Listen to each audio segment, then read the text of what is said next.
एक अहद तमाम हुआ, परवेज मुशर्रफ इंतकाल कर गए।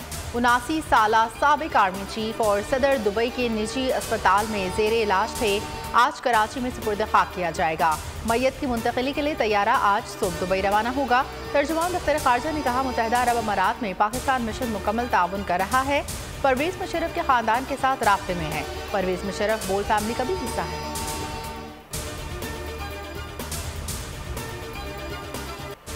सदर मुमलिकत, वज़ीर आज़म, chairman joint chief of staff committee और सर्विसेज चीफ के साबिक सदर परवेज मुशर्रफ के इंतकाल पर अफसोस का इजहार। लवाक़ीन से इज़हार ताज़ियत चेयरमैन सेनेट नवाज शरीफ, चौधरी बरादरान फवाद चौधरी, खालिद महबूब सिद्दीकी और मिशाल मलिक का भी इजहार अफसोस। परवेज मुशर्रफ का हमेशा दबंग अंदाज रहा। आलमी मीडिया ने भी इंतकाल की खबर को हेडलाइन का हिस्सा बनाया। 7 अक्टूबर 1998 को चीफ ऑफ आर्मी स्टाफ के ओहदे पर फाइज हुए। 12 अक्टूबर 1999 को मुल्क की बागडोर संभाली। 2001 से 2008 तक सदर मुमलिकत रहे। 18 अगस्त 2008 को मुस्ताफी होकर बैरून मुल्क चले गए। मुशर्रफ दौर में इस्तेहकाम हासिल किया, मईशत बहाल हुई। Telecommunication, IT, media, auto industry और बैंकिंग सेक्टर ने तारीखी तरक्की की। नादर का क़याम अमल में आया। पाकिस्तानी शनाख्ती कार्ड डिजिटल हुआ। आलमी मीडिया में पाकिस्तान का मुकदमा लड़ा। मसले कश्मीर पर भारतीय एंकर्स की बोलती बंद कराई। IMF का जून मोड़ का मुतालबा, हुकूमत चारों शाने चेत। IMF से $1.1 अरब का हुसूल के लिए हुकूमत शदीद दबाव का शिकार है। मिनी बजट के जरिए टैक्सेस, बिजली और गैस की कीमतों में इजाफे का इम्कान है। पेट्रोलियम मसवाद पर 18% सेल्स टैक्स आयद करने का मुतालबा भी सामने आ गया है। तकनीकी मुज़ाकरात का एक और दौर आज होगा। कल से पॉलिसी मुज़ाकरात शुरू होंगे। इस्लामाबाद में IMF का वफ्द एक धेले की जो सब्सिडी है उसको देख रहा है, किताब देख रहा है, चाहे वो कॉमर्स की है, चाहे वो फाइनेंस की है, चाहे वो पेट्रोलियम की है, चाहे वो पावर सेक्टर की है। एक एक चीज देख रहा है। माली चैलेंजेस इस वक्त। IMF एक पाई की सब्सिडी देख रहा है। वज़ीर आज़म शहबाज शरीफ का कहना है, पाकिस्तान के माली चैलेंजेस बहुत शदीद नौयत के हैं। इस्लामाबाद में मौजूद IMF का वफ़द खजाना और तिजारत की वजारतों की एक एक किताब को देख रहा है। मुश्किल सूरत हाल से सबको मिलकर निपटना होगा। पाकिस्तान को भी पता है और पाकिस्तान के अवाम को भी पता है कि ये महंगाई किसकी अता की हुई है। आज जो हमें कीमतें बढ़ानी पड़ रही हैं, वो उस मुआहदे की वजह से जो इमरान खान करके चला गया और जाते जाते उस मुआहदे को फाड़ के और भी ज्यादा तबाही करके चला गया।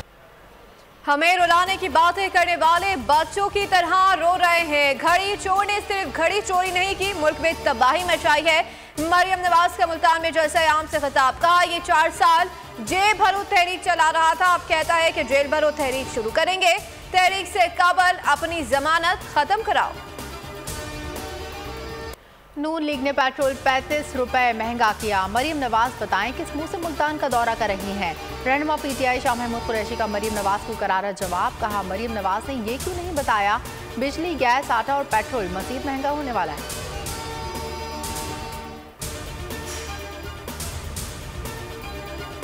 अगर हमें जेलों में डालने से मुल्क की मैशियत ये ठीक होती है तो ये करके दिखाएं। महंगाई के 50 साल रिकॉर्ड टूट गए। आटा 160 रुपए किलो में लोगों को दस्तयाब नहीं है। ये सागडार ने मुल्क का सत्यानाश कर दिया, मैशियत का सत्यानाश कर दिया। ये शहबाज, ये जरदारी, ये फजलुर रहमान, ये अपने करप्शन के मुकदमात, पापड़ वाला, फलूदे वाला, फेरी वाला, रेडी वाला, उनके मुकदमात को इन्होंने माफ करवा लिया। ये कहता था मैं कपड़े बेचूंगा, शहबाज शरीफ कहता था मैं गंदम सस्ती करूंगा।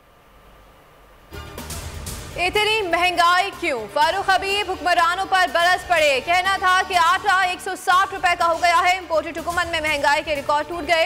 इसहाक डार ने मुल्क की मईशत को तबाह बर्बाद कर दिया। शहबाज शरीफ कहते थे कि कपड़े बेच दूंगा, आज कुछ नहीं मिल रहा।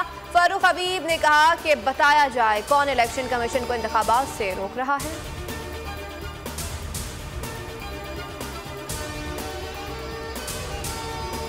आज ये जो पीपल्स पार्टी और नून लीग के लोग टाउन कर रहे हैं कि मुशर्रफ ने आइन तोड़ा था। मैं पूछता हूँ आज मुल्क में आइन है? मैं ये समझता हूँ कि मुशर्रफ साहब ने बिल्कुल सही पहचाना था कि नवाज शरीफ और जरदारी के होते हुए पाकिस्तान में कभी कानून की अमलदारी नहीं हो सकती। 1999 में जब उन्होंने नवाज शरीफ को कान से पकड़कर निकाला था तो वो पाकिस्तान पे एहसान किया। नवाज जरदारी को निकालने के लिए हर काम करना जायज़ है। रहनुमा पीटीआई फवाद चौधरी का जहलम में कारकुनान से खिताब। कहा, मेरा परवेज मुशर्रफ के साथ एहतराम का रिश्ता था। उन्होंने नवाज शरीफ को कान पकड़कर इख्तिदार से बाहर किया था।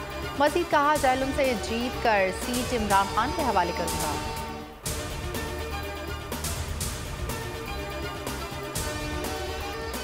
लाडला कहता है वो जेल भरो तहरीक शुरू करेंगे। तुम जेल भरो तहरीक शुरू करो, मैं तुम्हारा इलाज करूंगा। वजीर दाखिला राना सनाउल्लाह के चेयरमैन पीटीआई इमरान खान को खुली धमकी। पीटीआई वालों को नशे का आदी होने का भी इल्जाम लगा दिया। कहा, जेल में आए आपको खाना पीना सब मिलेगा लेकिन नशा नहीं दिया जाएगा।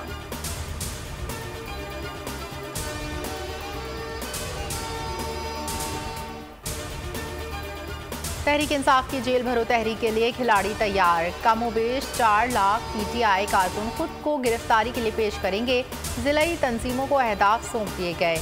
हर सूबाई असम्बली के हल्के से 500 कारकुन गिरफ्तारी देंगे।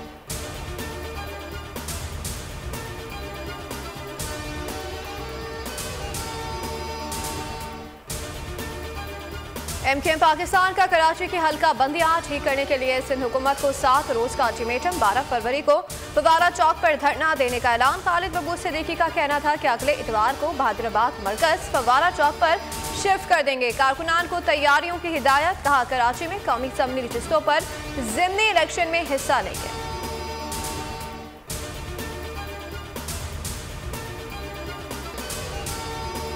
इमरान खान के पास सरदारी के खिलाफ सबूत हैं तो अदालत जाए। मारूफ कानूनदान एतजाज एहसन की बोल से गुफ्तगू। कहा, अगर कोई अदालत नहीं जाना चाहता तो वह मामले को बढ़ाना नहीं चाहता। सिर्फ बयान देने पर गिरफ्तारी नहीं होनी चाहिए। माजी में शहबाज शरीफ ने आसिफ अली जरदारी के बारे में क्या कुछ नहीं कहा।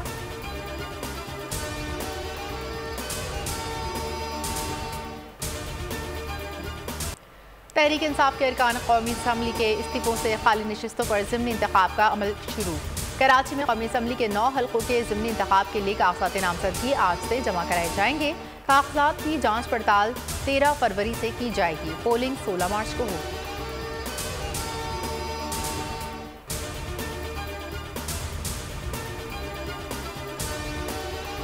पीटीआई रहनुमा शहबाज गिल की एक और पेशी। ट्वीट पे बताया कि नया मुकदमा है, अभी तक एफआईआर नहीं मिली। अबूरी जमानत के लिए आज लाहौर हाईकोर्ट में पेश होंगे। लोकल लीडर तारीखों पर अदालत नहीं पहुंचते। क़यादत से शिकवा का ऐसे मालूम होता है जैसे कोई मेरा जाती मुकदमा हो। पीएसएल का नुमाइशी मैच मेजबान कोयटा ग्लैडिएटर्स फातेह करार। सनसनीखेज मुकाबले के बाद पेशावर ज़ल्मी को 3 रन से शिकस्त। इफ्तिखार अहमद ने मैच को यादगार बना दिया। 50 गेंदों पर 94 रन की नाकाबिल शिकस्त इनिंग्स के लिए वहाब रियाज को आखिरी ओवर में 6 छक्के लगाए।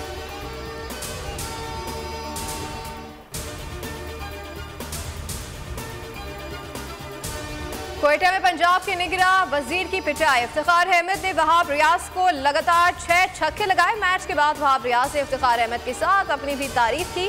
कहा, 6 लगाना बड़ी बात लेकिन 6 छक्के खाना भी हौसले का काम है। बोल से बातचीत में इफ्तिखार अहमद बोले कि उनका चाचा नाम बाबर आजम की वजह से पड़ा। मुल्क भर में मौसम के अलग अंदाज, कहीं बारिश, कहीं बर्फबारी तो कहीं धुंध का राज। कराची में सर्दी बोरिया बिस्तर लपेटने लगी। बालाई इलाकों में बर्फबारी से सर्दी बरकरार। सयाहों ने तफरीही मुकामात पर दिलकश मौसम का खूब लुत्फ उठाया।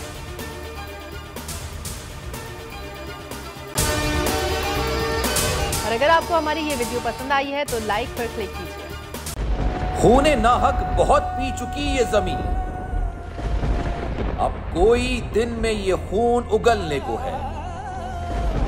खत्म हो जाएगी ये तमाशागरी, वक्त पलटेगा रोजे जजा की तरह। ये जो पेशावर में ताजा लहू है बहा, एक क़यामत करेगा फलक पर बपा।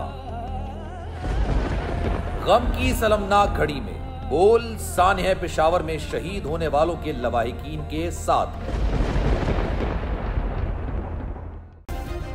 सब्सक्राइब करें और बेल दबाएं ताकि कोई खबर रह न जाए।